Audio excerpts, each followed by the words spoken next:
Join us for a new series here on Hessens County where we take a look at some game building.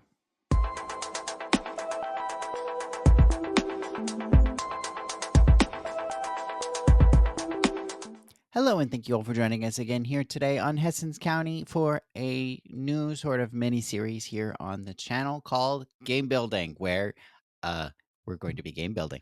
Today, what we're going to do is I wanted to kind of go over a game that I've been noodling on for quite a long time, especially those of you who follow me on my various social media handles.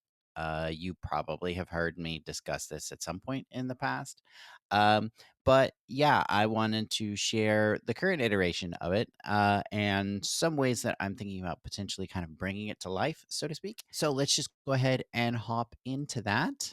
So, this game is an iteration on a long running idea that I have been toying with. Try to replicate that feeling of like Spice and Wolf or something like that, where you have like a small time trader who's kind of moving around the countryside. Current events, among other things, have kind of put me in a rather revolutionary mood. It has gone through some major evolutions. So, the current operating name of the game, which I'm surprised this isn't actually like a quote that someone has said, but I've looked on the internet and couldn't find anything. I trade in revolution. Um, so yeah, this is a game about utilizing social enterprise to try to create social change. One of the primary goals is not to make money, but rather to sort of provide the resources or the connections or whatever is necessary in order to help generate some form of social change. Um, but yeah, anyway, the idea is to create a game that could be solo or could be GM-less. I try to create games that, especially recently, that are a bit more flexible in that area. Not necessarily wedded to a specific setting, so I want to kind of create the rules generic enough that you could utilize this in, let's say, you or your group own like this little shuttle that you're zipping around in a sci-fi setting. Think like the beginnings of like Escape Velocity or a game like that.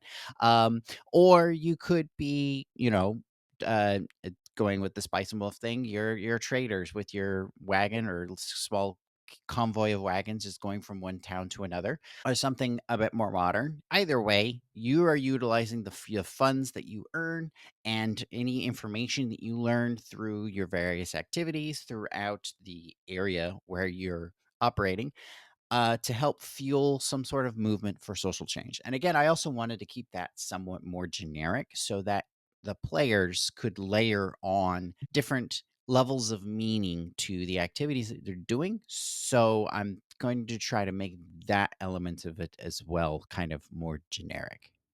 Some of you might be wondering, well, why traders? Having the players be small time traders, not like big, obviously mercantile or merchant empires or whatever. First of all, once you start hitting that level, of course, then you start getting into things like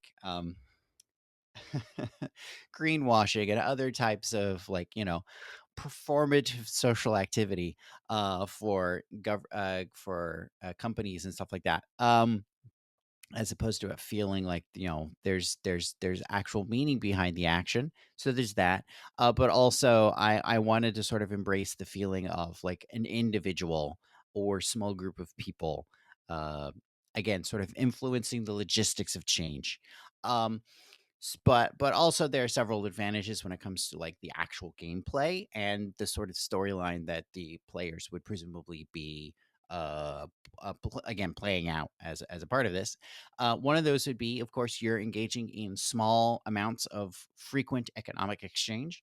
This means that the players can gather what elements that the movement, whatever it may be, needs a little at a time while escaping notice from authorities or other figures who might be trying to stop them. Because you're engaging in economics, you're also able to gather economic intelligence on who the oppressor's logistics.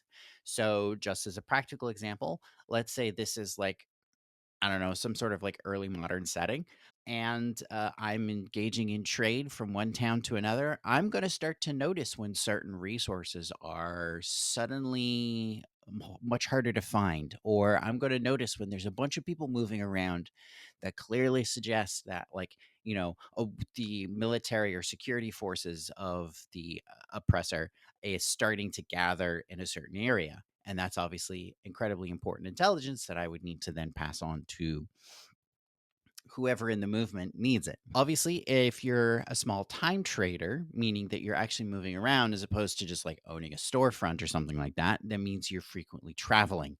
And also you're having to build widespread social and economic networks, value networks, right? Those value networks are obviously incredibly important also for intelligence gathering. Again, you could be getting the type of intelligence where somebody just happens to mention, "Oh, hey, the military is suddenly buying a whole lot of food lately." That's obviously something important to know. But also, they can start feeding you information about like certain specific notable people who are a part of the oppressor's political or security system, doing certain things, news that starts to filter out. Oh, yeah, so and so's cousin happens to work for, I don't know, border patrol, and or you can start getting things that way. Finally, that sort of networking also provides opportunities for the players to then build support, whether it's overt or more covert support and recruitment for the movement. So, in other words, just by their interactions with others, they could end up building, spreading information that would be useful for the movement. Again, sort of like breaking through the propaganda of the oppressor, because again, they're moving around a lot and stuff like that. So, there's lots of ways that not only could the uh, players engage with the world and actively try to encourage the change, in addition to just like the actual like logistics mechanics that I'm intending on introducing. It introduces a lot of opportunity for a GM or a GM list generation system to introduce missions or different activities that the players could be doing in addition to the actual trade. So it's not just like go to city, buy X, sell Y, go to city, buy X, sell Y. There's going to be more sort of interaction in there.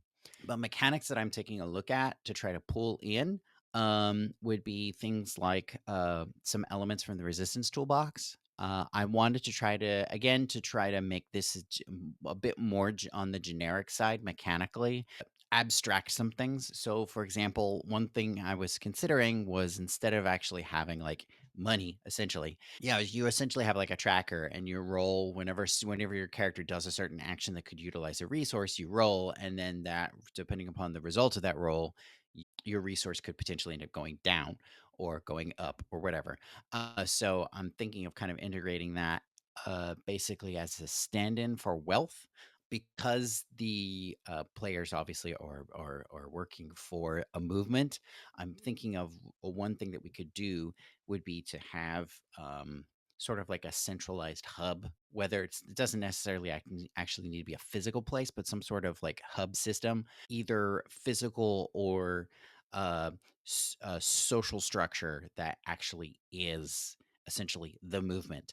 And to do that, I was thinking of using some of my own unique mechanics, but tying also in that with the ability to upgrade it or improve it or modify it in some way that could potentially give bonuses to the player as well. And some elements of that might be pulling from either the settlement sort of mechanic that exists in Stoneburner. Mutant Year Zero has a similar mechanic for a place that's referred to as the Ark. I'm also thinking of pulling in some elements from the Hex Flower Cookbook. Another thing I'm thinking about bringing in is Uno, as part of like, as your character's kind of moving around, there's also going to be like a level of exploration in this.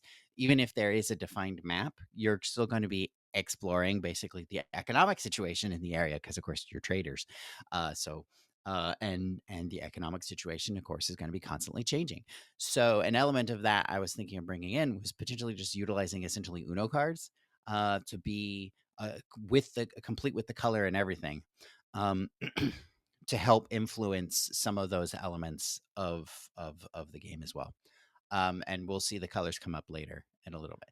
Finally, I'm also thinking of pulling in some mechanics for some of my own games. So, for example, some of you may be aware that I recently released a game called Talea Foundation, which also has a lot of these elements of building on social movements and sort of like the logistics and the actual work of doing something along those lines. Um, in that particular case, it was focusing on like people who work for governments. Um, Although you could obviously use that system for co-ops or something more along those lines. In this case, obviously it's a bit different, but there are some elements there that I could bring into this. um, I'm also thinking about some mechanics that are similar to that from predatory states, because predatory states is unfortunately like on hiatus work in progress that I have, where again it's a similar element to this, where like the players are attempting to resist an oppressive sort of regime. And then finally, I'm also thinking of maybe pulling in maybe a dice mechanic from my one of my original one of my original role playing games, and that would be Sakuku Roleplay and Joseon. And also potentially utilizing that to help me create like one of a series of starting scenarios. Another thing that I really need to consider in the process of creating this is whether this is going to be a new game or a plug-in for existing games, or both. And I'm leaning at the moment towards both. I'm thinking what I'll do is I'll create a new game, but I'll do it in a way so that like the actual like economic elements of the mechanics could be potentially pulled out, or even I'll even publish them separately so that they could be potentially plugged in as a supplement onto existing systems. So basically where you can have the social and the economic mechanics of I Trade in Revolution, but utilize the resolution mechanics and the character building aspects of other systems that you're already familiar with. One thing that I was considering doing, partly to sort of add a puzzle aspect to add a puzzle aspect to the maintaining your stock or inventory or whatever you want to refer to it as you're trading and moving around, and also covertly gathering resources for the movement. Um, One of the things I was thinking about doing to make that a bit more abstract and interesting and engaging for the players would be basically to utilize a Tetris system for where you have the tetronomos to try to juggle like how you're arranging things on your wagon and whether you got room for more and stuff like that. As a part of that, I was also thinking about having four different types of resources that again are going to be kind of made generic based on the four colors of Uno, which you can see here. um, but in any case, part of the gathering of those resources is going to mean uh, that now we have a convenient thing where we can track like how well the player or players are doing at contributing resources to the movement towards a particular project. So this is a chart that I was thinking of introducing into the game, where it would allow the player to track again the contribution of those resources by themselves or by others in a group. And you could even utilize something along these lines for like uh let's say multiple people playing a solo game together at um basically what I'm thinking is that you could have multiple people all playing a solo game in this but in the same game world. And so each of them can make their own contributions to uh, a group project. So essentially, it would be more like a branching, extended sort of cooperative where they're basically adding to this chart. So again, those tetranomos that I mentioned, they would be layering onto here. And you'll notice on the chart that there are these rings, these sort of grayish black rings that kind of go around on the outside. Each of these is a layer, which I'm thinking each of these four sections of color, the red and the green and the red, green, blue, and yellow. Each, yes, associate with the colors of the Uno cards, which would be useful there. I'm thinking each four of those you're going to build out different aspects of the project, and you have to sort of build them out not necessarily at the exact same amount and the exact same level, but I'm thinking like you can't let one get too far advanced over the others, or else bad things will start to happen. To try to like encourage growth in a certain area, and that your ranks or levels at each of these things are giving you access to uh certain levels of things in that sort of settlement system, which again, however you want to role play it or whatever, would, whether your project is okay, we're gathering up the resources so we can start an actual revolution, right? Or we're gathering up the resources so that we can like develop this convoy so that our people who are being oppressed can go somewhere else, right? Or we're gathering up these resources so that we can help fuel, create a brand new home for ourselves, like a brand new settlement, to launch a political campaign. I don't know. It all just depends on the exact mechanics you want. So here I showed an example of like layering on the different tetranomos onto the thing. So you'll see here that like the green. Okay, we've only got one unlocked here. Uh, Blue also only has one unlocked because they haven't filled the entirety of the second ring. Um, Red has two rings unlocked, and then yellow also has two rings unlocked, and they're about like halfway through the third one. So you'll see, you basically you're layering things on with the intention of trying to build outward in a bigger and bigger and bigger square. Um, Again, sort of showing that progressive growth, and sometimes you might need to. In order to get those certain bonuses or whatever I was mentioning, sometimes you might need to grow one section a bit faster than the others, but you also need to be concerned about making sure you don't grow, making sure things grow evenly so you don't end up collapsing. As I mentioned, one thing I was thinking about integrating in would be hex flower. So this is the example from the actual hex flower game engine. So you'll see here, basically you're going to be rolling either 2d6 whenever you need to move around on this grid. So like here's an example where they have like the weather, um, where they're generating the weather for every single day as things are kind of moving around. And one of the advantages of a system like this is that you can have make instead of a randomized rolling table, you can only move into a hex next, depending upon your dice roll. You can only move into a hex next to the hex you're already in.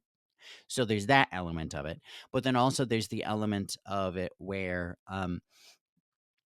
because of the actual like probability of the dice roll, whether you're doing 2d6 or you're doing 2d6 plus 2d8, or sorry, 1d6 plus 1d8, or you're doing 2d6 and then drop the lower, or drop the higher, uh you're naturally biased to move in a certain direction, so you can actually play into that mechanically to actually improve the chances of moving in a certain direction.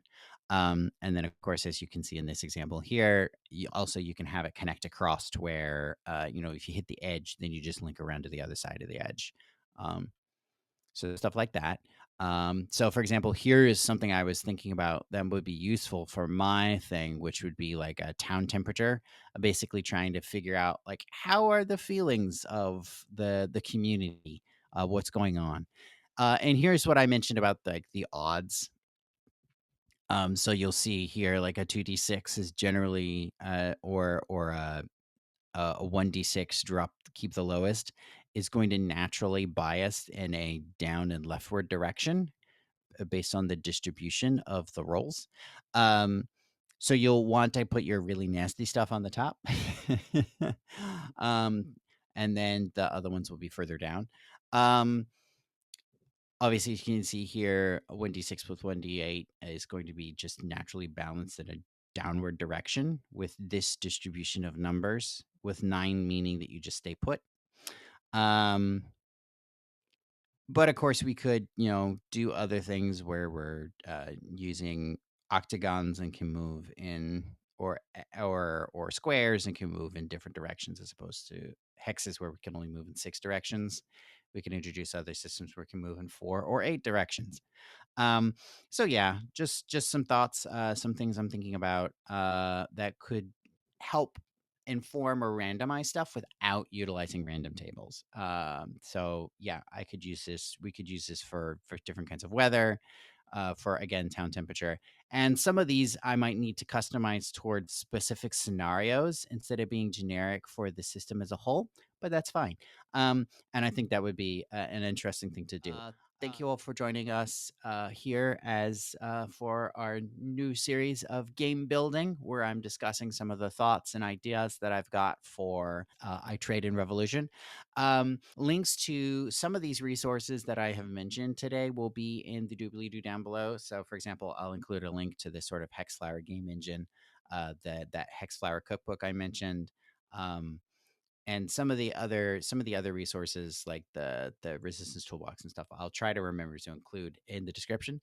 But yes, thank you for joining us again here today. Don't forget to like, subscribe, and rate your itch purchases, and have a good zone.